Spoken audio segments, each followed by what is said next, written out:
Hello जी। UPHESC assistant professor vacancy निकली थी 910 total. ये एडवर्टाइजमेंट 51 की बात कर रहा हूँ मैं। अब से करीब 3 साल पहले ये एडवर्टाइजमेंट आया था। लोगों ने फॉर्म भरा कि जल्दी से एग्ज़ाम होगा फिर नौकरी मिल जाएगी। 2 साल तक वेट करने के बाद फिर एग्ज़ाम की डेट आई, रिटन एग्ज़ाम।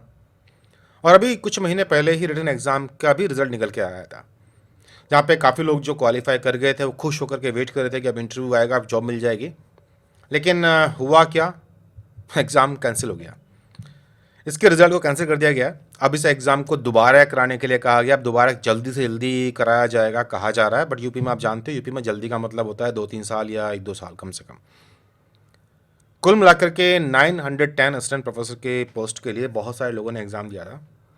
फिर शिकायतें आई कि पेपर आउट करा दिया गया है और लोगों ने पेपर खरीद करके पहले से एडवांस में रेडी करके तब दिया है। इसके अलावा और भी बहुत सारी अनियमितताओं के बारे में जानकारी मालूम पड़ी। अवैध धन वसूली की बात भी हुई। फिर गोपनीय जांच कराई गई तो मालूम पड़ा कि जो ये आरोप थे ये सही थे। वाकई में कुछ पेपर को आउट करा लिया गया था। डिटेल्स नहीं दिए उन्होंने कि किस सब्जेक्ट के निकाले थे। लेकिन उन लोगों क्या, जिन लोगों ने ईमानदारी से एग्ज़ाम क्वालिफाई कर लिया था, उनके लिए तो दिल तोड़ने वाली बात होगी ना। उनके ऑलरेडी वो बेचारे बड़े परेशान हैं, 3 साल से वेट कर रहे हैं नौकरी का, और अब दोबारा से उन्हें एग्ज़ाम देना पड़ेगा।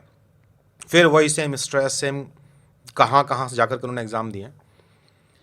तो अल्टीमेटली कुछ लोगों के लिए ये दुख भरी खबर है कि उनके रिजल्ट को कैंसिल कर दिया गया। बहुत सारे लोगों के लिए एक मौका भी है कि जो क्वालिफाई नहीं कर पाए थे अब तैयारी करके अब कर लो क्वालिफाई। तो एनीवे, जिसके लिए भी जो भी कंडीशन है, बट एक कुछ लोगों का सपना अगेन यहाँ टूट गया है और अब उन्हें दोबारा से इस एग्ज़ाम को देना पड़ेगा।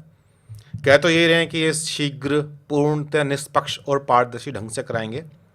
बट आप यूपी में जानते हो कि ये सब कहने की बातें हैं।